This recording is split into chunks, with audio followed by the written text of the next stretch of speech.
नमस्कार। औद्योगिक प्रशिक्षण संस्थानों के व्यवसाय इलेक्ट्रीशियन के विषय सैद्धांतिक की पाठ्यचर्या में अंकित प्रसंग विशेष प्रकार के ट्रांसफार्मर पर आपको आज मैं प्रशिक्षण प्रदान करूंगा।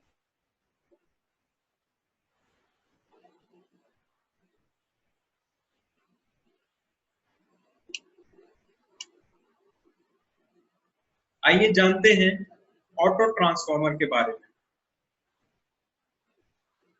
ऑटो ट्रांसफार्मर में केवल एक वाइंडिंग होती है जो प्राथमिक तथा द्वितीयक दोनों वाइंडिंग का कार्य करती है। द्वितीयक वोल्टता या आउटपुट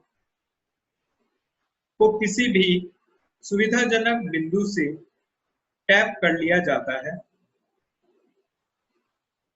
ऑटो ट्रांसफार्मर का सिद्धांत तथा कार्य सामान्य ट्रांसफार्मर के समान है। ऑटो ट्रांसफार्मर उस स्थिति में अधिक उपयोगी होते हैं जहां रूपांतरण अनुपात या ट्रांसफॉर्मेशन रेशियो कम हो।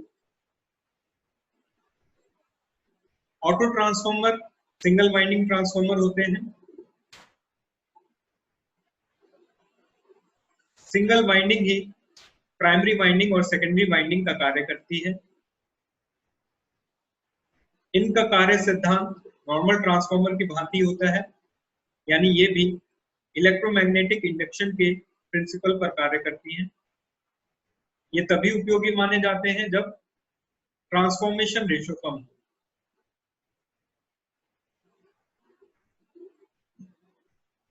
ऑटो ट्रांसफार्मर का चित्र, ये एक सिंगल वाइंडिंग है जिसे प्राइमरी और सेकेंडरी दोनों की तरह इस्तेमाल किया जाता है। सेकेंडरी साइड में कई टैपिंग पॉइंट्स प्रोवाइड किए जाते हैं। किसी भी एक टैपिंग पॉइंट और कॉमन टर्मिनल के बीच की वोल्टेज सेकेंडरी वोल्टेज कहलाएगी। वोल्टेज नंबर ऑफ टर्न्स पर डिपेंड करती है। जितने ज्यादा टर्न्स होंगे उतनी ज्यादा वोल्टेज प्राप्त होती है। चूंकि सेकेंडरी साइड में कई सारे टैपिंग्स प्रोवाइड किए हुए हैं, इसीलिए हम सेकेंडरी साइड में वेरिएबल वोल्टेज प्राप्त कर सकते हैं, किंतु प्राइमरी वोल्टेज फिक्स्ड है।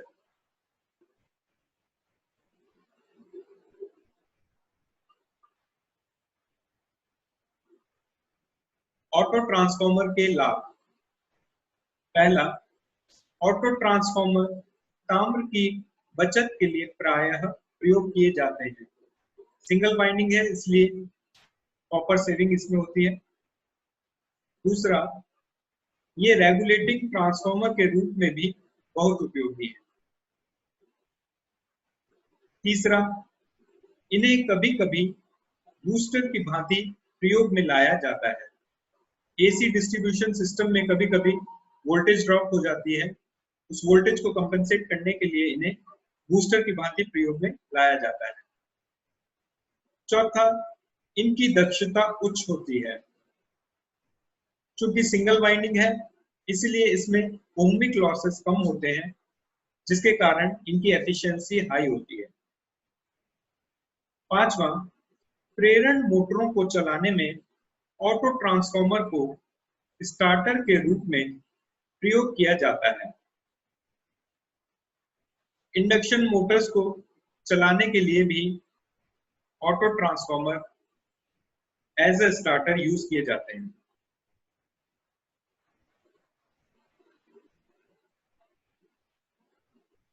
Welding transformer. Welding transformer step down transformer की भांति हैं, जो प्रत्यावर्ती धारा यानी कि अल्टरनेटिंग करंट या एसी द्वारा वेल्डिंग करने में प्रयोग किए जाते हैं। स्टेप डाउन ट्रांसफार्मर्स की प्राइमरी साइड में ज्यादा वोल्टेज होती है और सेकेंडरी वाइंडिंग में कम वोल्टेज होती है। वेल्डिंग ट्रांसफॉर्मर सामान्यतया 220 से 440 वोल्ट सप्लाई की निर्बल धारा को 30 से 80 वोल्ट की उच्च धारा में परिवर्तित करते हैं। यानी वेल्डिंग ट्रांसफॉर्मर में हाई वोल्टेज लो करंट को लो वोल्टेज और हाई करंट में कन्वर्ट किया जाता है। सेकेंडरी साइड में हाई करंट की आवश्यकता रहती है। ट्रांसफॉर्मर की द्वितीयक आउटपुट धारा या सेकेंडरी आउटपुट करंट का नियंत्रण टैपिंग स्विचों, प्लगों या फिर लगातार घूमने वाले स्विचों द्वारा किया जा सकता है, जिससे आवश्यकता अनुसार भिन्न भिन्न मान की धाराएं प्राप्त की जा सकती हैं। वेल्डिंग ट्रांसफॉर्मर में सेकेंडरी साइड में डिफरेंट करंट वैल्यूज की रिक्वायरमेंट रहती है।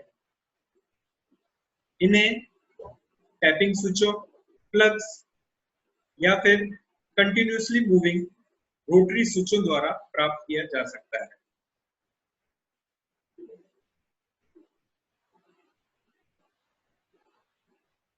वेल्डिंग ट्रांसफॉर्मर कार्यप्रणाली। उच्च धारा के आर्क को बनाए रखने के लिए ट्रांसफॉर्मर में निम्न शक्ति गुणक या लो पावर फैक्टर रखा जाता है, जिससे वोल्टता तथा एम्पेयर में फेज कोण यानी कि फेज एंगल प्राप्त हो सके। वेल्डिंग करने के लिए हमें आर्क की रिक्वायरमेंट होती है और वो आर्क हमें हाई करंट से प्राप्त होता है। इसके लिए जरूरी है कि लो पावर फैक्टर प्राप्त हो हमें। यह फेज कोण प्रेरणिक प्रतिघात या इंडक्टिव रिएक्टेंस द्वारा प्राप्त होता है। प्रेरणिक प्रतिघात कुंडली में लौह प्रोब या आयरन कोर को ऊपर नीचे सरकाकर आउटपुट धारा के विभिन्न मान प्राप्त किए जा सकते हैं। रोटरी स्विचों का प्रयोग करके भी धारा के विभिन्न मान प्राप्त किए जा सकते हैं। यानी जो सेकेंडरी साइड में आयरन कोर है, उसे स्लाइडिंग स्विच की तरह यूज करके हम डिफरेंट करंट वैल्यूज प्राप्त कर सकते हैं। इसके अलावा रोटरी स्विचों के द्वारा भी डिफरेंट वैल्यू ऑफ करंट हम सेकेंडरी साइड में प्राप्त कर सकते हैं।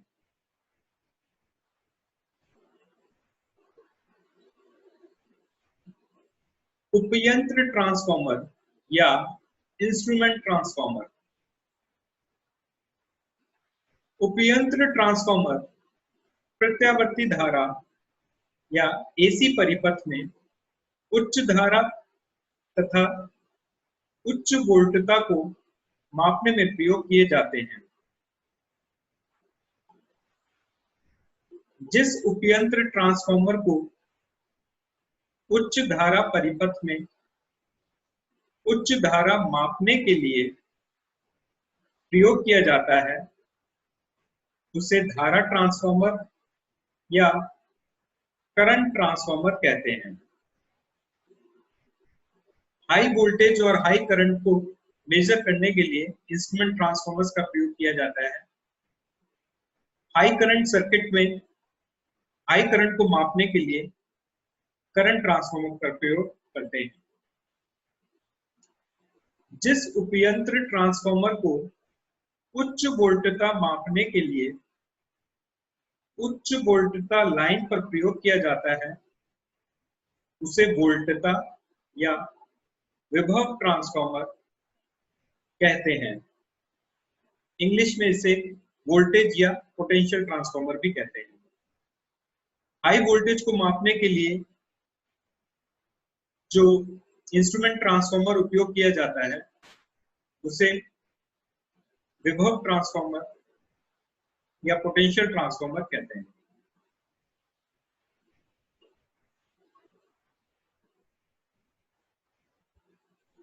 धारा ट्रांसफार्मर या करंट ट्रांसफार्मर, इन्हें सीटी भी कहते हैं। इन ट्रांसफार्मरों की प्राथमिक कुंडली मोटे चालक द्वारा एक टर्न की बनाई जाती है तथा इसे मुख्य धारा परिपथ की श्रेणी में जोड़ दिया जाता है। करंट ट्रांसफार्मर की प्राइमरी वाइंडिंग में एक ही टर्न दिया जाता है और उसे मेन सर्किट के सीरीज में जोड़ा जाता है। द्वितीय कुंडली अधिक टर्न देकर धारा लाइन उपयुक्त चालक द्वारा बनाई जाती है तथा 5 एम्पीयर के लो रेंज अमीटर के माध्यम से लघुपतित कर दी जाती है। जो सेकेंडरी वाइंडिंग होती है उसमें नंबर ऑफ टर्न्स अधिक होते हैं और उसे जो लाइन की करंट वैल्यू है उसके अनुसार बनाया जाता है। जो सेकेंडरी साइड है उसे 5 एम्पीयर रेंज के एक अमीटर के द्वारा शॉर्ट सर्किट कर दिया जाता है। यहाँ ये भी ध्यान देने योग्य बात है कि सेकेंडरी साइड को हमेशा अर्थिंग प्रोवाइड करनी चाहिए, अदरवाइज करंट नापने वाले व्यक्ति को एक जबरदस्त शॉक लग सकता है। अमीटर का पैमाना प्राथमिक परिपथ की धारा के निश्चित अनुपात में विभक्त होता है। जो एमीटर का स्केल है वो प्राइमरी साइड की जो करंट है उसके रेशियो में डिवाइड किया जाता है। नॉर्मली सीटी की रेटिंग्स कुछ इस प्रकार से होती है, जैसे 100/5 एम्पीयर की सीटी, यानी जो प्राइमरी साइड है सीटी के उसमें 100 एम्पीयर जब करंट फ्लो करेगा तो सेकेंडरी साइड में 5 एम्पीयर दिखाएगा एमीटर में। इस हिसाब से अगर प्राइमरी साइड में 50 एम्पीयर करंट फ्लो कर रहा है तो सेकेंडरी साइड में जो अमीटर लगा हुआ है उसमें 2.5 एम्पीयर करंट शो करेगा।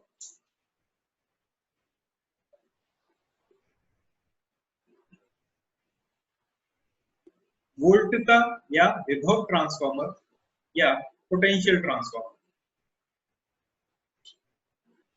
विभव ट्रांसफार्मर की प्राथमिक कुंडली में अधिक टर्न होते हैं तथा इसे मापी जाने वाली उच्च वोल्टता लाइन के समांतर में जोड़ा जाता है।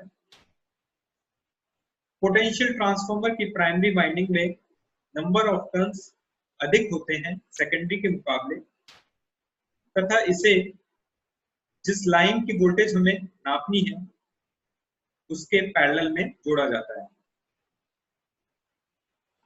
द्वितीय कुंडली में कम टर्न होते हैं तथा इसे 110 वोल्ट के लो रेंज वोल्ट मीटर के समांतर में जोड़ा जाता है।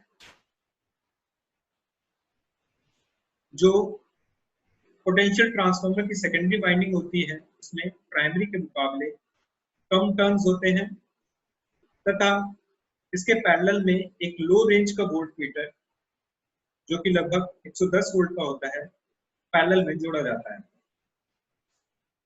वास्तव में विभव ट्रांसफार्मर एक सही अनुपात का स्टेप डाउन ट्रांसफार्मर है। ऑब्वियसली प्राइमरी साइड में वोल्टेज हाई है और सेकेंडरी साइड में वोल्टेज कम है, इसीलिए ये एक स्टेप डाउन ट्रांसफार्मर की भांति है।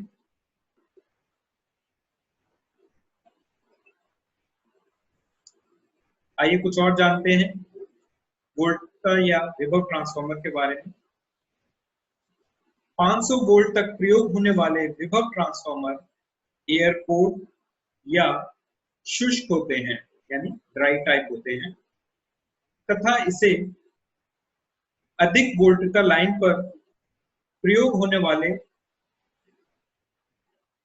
ट्रांसफॉर्मर तेल में डुबाकर प्रयोग किए जाते हैं।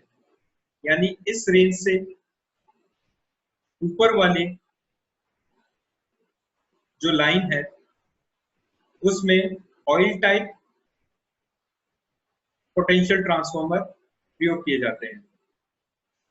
वोल्ट मीटर का पैमाना प्राथमिक परिपथ की वोल्टता के अनुपात में विभक्त होता है।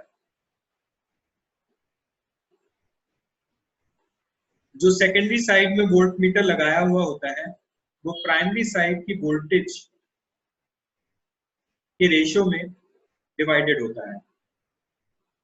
जैसे कि सीटी में बताया गया था 100/5 एम्पेयर की सीटी होती है, इसी तरीके से पोटेंशियल ट्रांसफार्मर में भी हम एक उदाहरण के तौर पर कह सकते हैं, जैसे कि 132 केवी बाय 110 वोल्ट की पीटी। यानी जब अगर मेन लाइन में 132 केवी वोल्टेज है तो सेकेंडरी साइड में जो वोल्ट मीटर लगा हुआ है वो 110 वोल्ट दिखाएगा। सुरक्षा की दृष्टि से इस ट्रांसफार्मर की प्राथमिक कुंडली को द्वितीयक कुंडली से उच्च विद्युत रोधित पदार्थों द्वारा इंसुलेटेड किया जाता है। क्योंकि ये एक हाई वोल्टेज सर्किट है, इसलिए प्राइमरी और सेकेंडरी वाइंडिंग को अच्छी तरीके से इंसुलेट करना जरूरी है। यहाँ पर भी सेकेंडरी साइड को अर्थिंग प्रोवाइड करना अति आवश्यक है।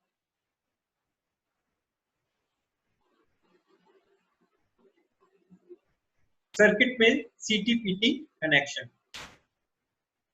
ये सीटी कनेक्शन का डायग्राम है और ये पीटी कनेक्शन का डायग्राम है। आइए समझते हैं इसे। ये सीटी की प्राइमरी है जिसमें सिंगल टर्न है और ये सेकेंडरी वाइंडिंग है जिसमें नंबर ऑफ टर्न्स ज्यादा है। ये सीटी की कोड है। प्राइमरी वाइंडिंग को मेन लाइन के सीरीज में जोड़ा गया है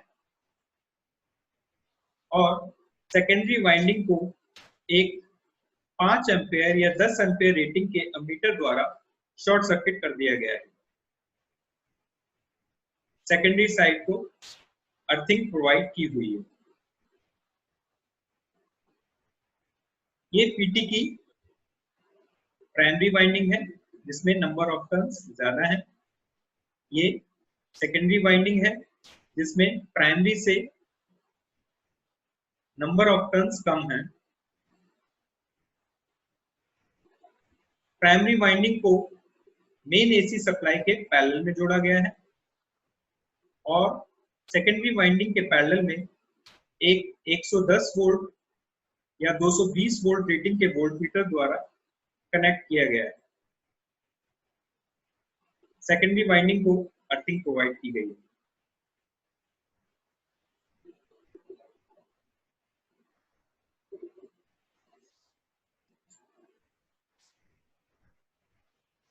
भट्टी ट्रांसफार्मर या फर्नेस ट्रांसफार्मर।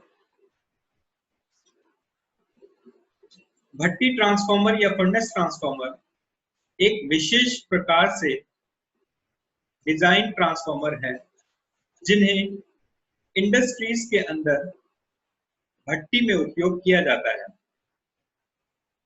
इस प्रकार के ट्रांसफार्मर की द्वितीय कुंडली में वोल्टेज की मात्रा कम तथा धारा की मात्रा अधिक रखते हैं जिससे अत्यधिक ऊष्मा उत्पन्न हो सके। धारा की मात्रा अधिक रखने से हीटिंग इफेक्ट प्रोड्यूस होता है, ये हम सभी जानते हैं। इससे धातु को कई टन प्रति घंटा की दर से गलाया जा सकता है। भट्टी के साइज के अनुसार ट्रांसफार्मर का चयन किया जाता है। यदि भट्टी छोटी है तो एकल फेज सप्लाई लेते हैं और यदि भट्टी बड़ी हो तो 3 फेज वोल्टेज सप्लाई लेते हैं।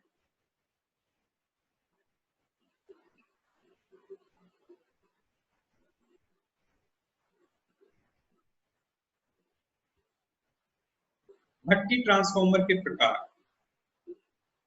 सामान्यतया इस प्रकार के ट्रांसफार्मर को निम्न प्रकार से वर्गीकृत किया जाता है। पहला, आर्क भट्टी ट्रांसफार्मर या आर्क फर्नेस ट्रांसफार्मर, और दूसरा प्रेरण भट्टी ट्रांसफार्मर या induction furnace transformer. Induction furnace transformer में इलेक्ट्रोमैग्नेटिक इंडक्शन का प्रिंसिपल इस्तेमाल किया जाता है, और आर्क फर्नेस में करंट के हीटिंग इफेक्ट को यूज किया जाता है।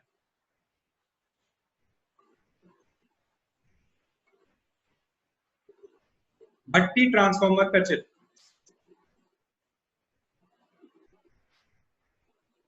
ये इलेक्ट्रोड्स को शो कर रहा है। इसमें 3 इलेक्ट्रोड्स हैं, इसका मतलब ये एक बड़ी भट्टी है और इसमें 3 फेज सप्लाई दी गई है। ये फर्नेस है और ये रोकर्स हैं। रोकर्स भट्टी को टिल्ट करने में हेल्प करते हैं ताकि जो पिघला हुआ आयरन है उसे आसानी से पलटा जा सके। इस प्रोसेस को टैपिंग भी कहते हैं।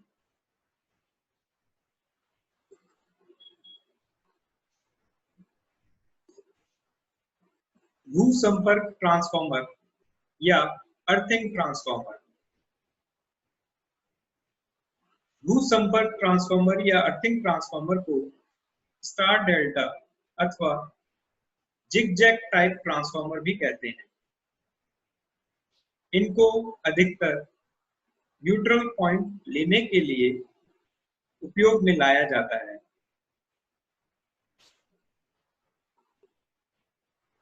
ये एक पावर ट्रांसफार्मर है जिसकी प्राइमरी वाइंडिंग स्टार में कनेक्टेड है और सेकेंडरी वाइंडिंग डेल्टा में कनेक्टेड है। डेल्टा में हमारे पास कोई न्यूट्रल पॉइंट या स्टार पॉइंट अवेलेबल नहीं होता है, इसलिए अर्थिंग ट्रांसफार्मर को इधर लगाकर हम एक न्यूट्रल पॉइंट प्राप्त कर सकते हैं।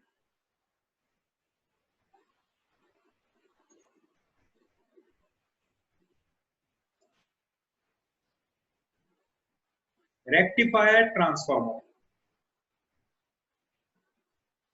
रेक्टिफायर ट्रांसफार्मर एसी को डीसी में परिवर्तन करने के लिए उपयोग में आता है। इस प्रकार के ट्रांसफार्मर में कोर के ऊपर प्राइमरी सेकेंडरी वाइंडिंग होती है।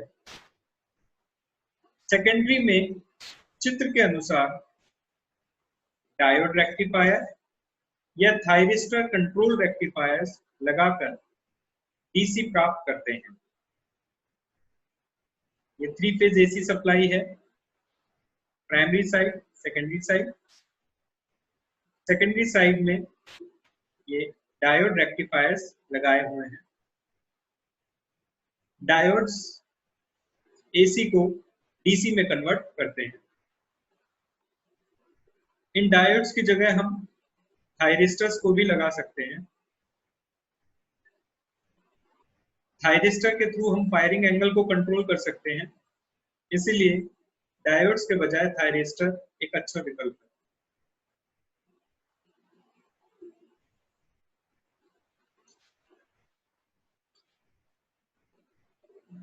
रेक्टिफायर ट्रांसफार्मर के उपयोग। इस प्रकार के ट्रांसफार्मर के निम्न उपयोग हैं। पहला, रेलवे पावर सप्लाई हेतु। दूसरा, लघु मोटर चालन या ड्राइव्स के नियंत्रण हेतु। तीसरा, डीसी उपकरणों की गति नियंत्रण हेतु यानी स्पीड कंट्रोल के लिए। चौथा, परिवर्तनीय आवृत्ति या वेरिएबल फ्रीक्वेंसी से एसी मोटर नियंत्रण हेतु।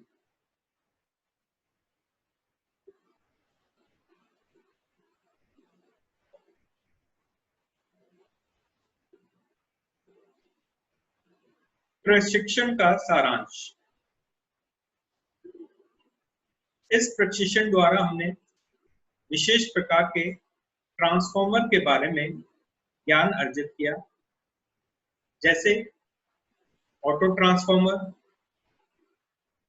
वेल्डिंग ट्रांसफॉर्मर, इंस्ट्रूमेंट ट्रांसफॉर्मर, भट्टी ट्रांसफॉर्मर, रेक्टिफायर ट्रांसफॉर्मर इत्यादि के बारे में।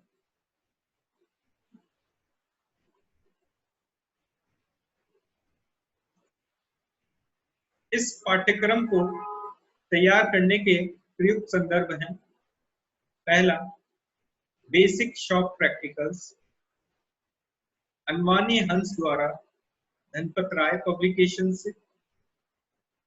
दूसरा, इलेक्ट्रिकल टेक्नोलॉजी, CR डर्गन द्वारा धनपत राय पब्लिकेशन से। और विभिन्न इंटरनेट स्रोतों जैसे ब्लॉग्स इत्यादि।